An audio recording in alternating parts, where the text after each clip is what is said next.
Hi, today I'm for the VIVO Y22s and I'll show you how to create home screen folders on this device. So just to do that, we should hold for a while the application and then just drag this up to another one.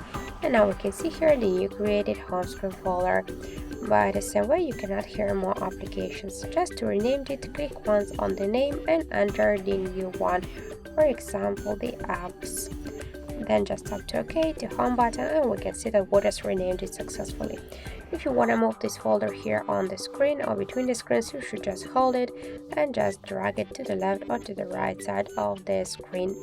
Just to remove the application from the folder, you should hold it and drag it to the home screen if you want to stay with this app on the home screen. But if you want to remove it from the folder and from the whole screen, you should click here to remove icon, but don't worry, you will stay with this application.